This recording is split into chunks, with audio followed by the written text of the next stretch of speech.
시청자 여러분 안녕하십니까? 대한민국의 꼭 알아야 할 교육계 소식을 전해드리는 에듀티비 뉴스입니다.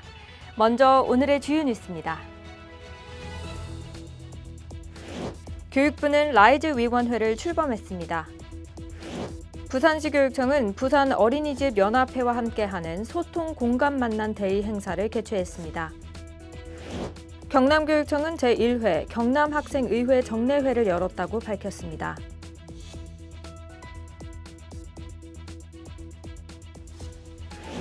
세종특별자치시 교육청 진로교육원은 학부모를 대상으로 진로명사 특강을 성황리에 마무리했습니다. 본량초등학교는 본량교육공동체 원탁토론회를 개최했습니다. 전남교육청은 2030 중등 수업 방향성을 논의했습니다.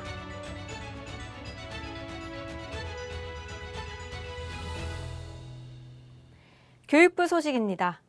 이주호 부총리 겸 교육부 장관은 지난 10일 2025년 전국 시행을 앞둔 지역혁신 중심 대학 지원체계, 이른바 라이즈의 안착과 내실 있는 운영을 지원하기 위한 라이즈 위원회를 출범했습니다. 라이즈 위원회는 고등교육 및 지역혁신과 관련한 다양한 분야의 민간 전문가와 관계부처 공무원 등 총 28명으로 구성돼 있으며 라이즈 추진에 필요한 법령 및 규제 개선, 재정 및 성과 관리 등에 대한 논의 및 자문 역할을 수행할 예정입니다.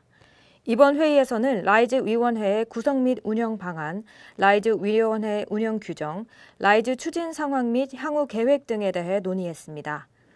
향후 라이즈 위원회는 중앙 라이즈 센터와 함께 지역의 준비 상황을 점검하고 지원 사항을 발굴하기 위해 권역별 현장 소통도 추진할 계획입니다. 부산시 교육청 소식입니다. 부산시 교육청은 지난 9일 부산 어린이집 연합회와 함께하는 소통 공감 만난 데이 행사를 개최했습니다. 이번 행사는 0세에서 5세 영유아들에게 차별 없는 양질의 교육 돌봄 서비스를 제공하는 유보통합 정책의 안정적인 현장 정책을 위한 의견을 수렴하기 위해 열렸습니다. 특히 이날 만남은 지난달 27일 교육부 유보통합 실행계획 발표 후 시교육청과 어린이집 관계자들이 공식적으로 소통하는 첫 자리로 그 의미를 더했습니다. 이날 행사에는 하윤수 교육감을 비롯한 교육청 관계자와 박기남 부산 어린이집 연합회 회장 등 임원 9명이 참석해 어린이집 지원 방안 마련과 어린이집 보육교직원 연수 강화, 유보통합 모델학교 운영 등 원활한 유보통합 추진을 위한 다양한 의견을 교환했습니다.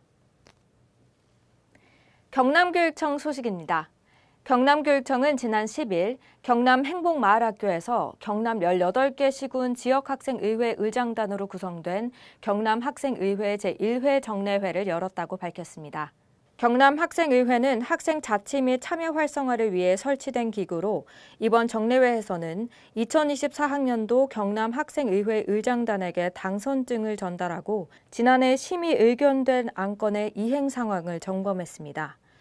이번 정례회에서는 미래 세대를 위한 기후위기 대응 방안 마련 등 다양한 안건이 논의됐으며 학생 자치 실무 지원단이 인공지능 어시스턴트를 활용해 학생 의원들의 아이디어를 구체화해 안건으로 만들 수 있도록 지원했습니다.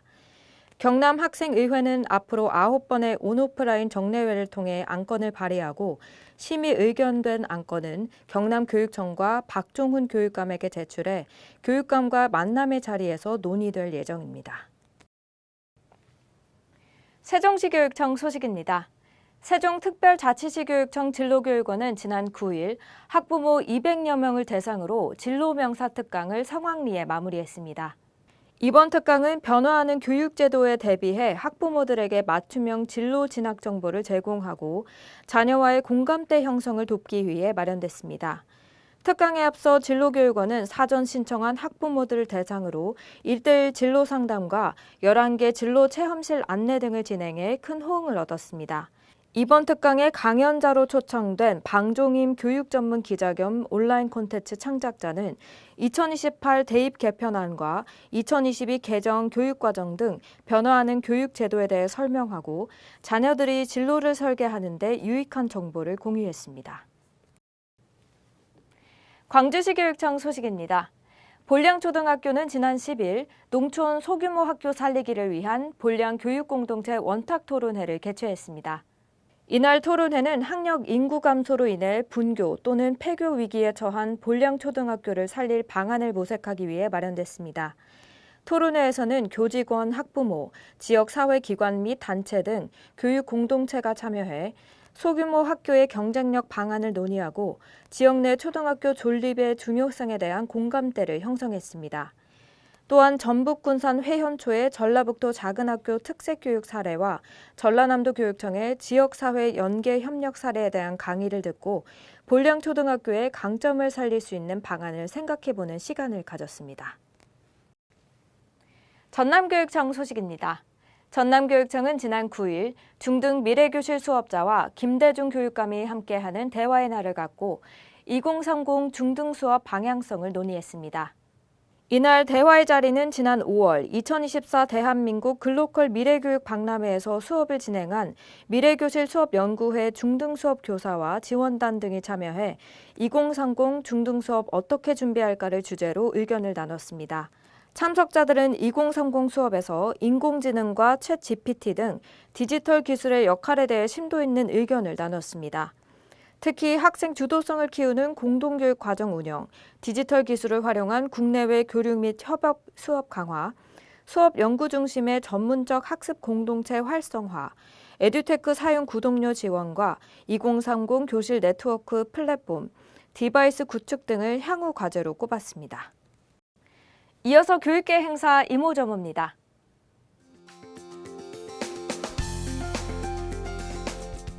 경기도교육청 행사 소식입니다. 경기도교육청은 네 번째 찾아가는 온품 학부모 교육을 오는 30일 마리나베이에서 운영합니다. 이번 교육은 사춘기에 관한 이해를 바탕으로 자녀 마음에 공감하고 궁극적으로 자녀의 행복을 위한 부모의 역할을 제시할 예정입니다. 구미과학관 행사 소식입니다. 구미시는 오는 23일부터 6일간 구미과학관에서 여름방학을 맞아 AI 과학교실을 운영합니다.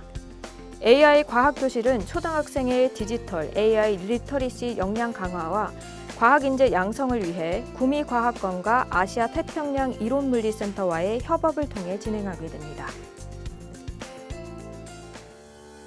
오늘 준비한 소식은 여기까지입니다. 한 번의 패배가 끝이 아니다. 계속 도전하라 라는 말이 있는데요. 인생에서 겪는 실패나 좌절이 최종적인 결과가 아니며 실패를 딛고 일어나 계속해서 도전해야 한다는 의미입니다. 내일도 더 풍성한 교육계 소식들로 여러분들을 찾아뵙겠습니다. 이상으로 에듀티비 뉴스를 마칩니다. 시청해주신 여러분 고맙습니다. 네.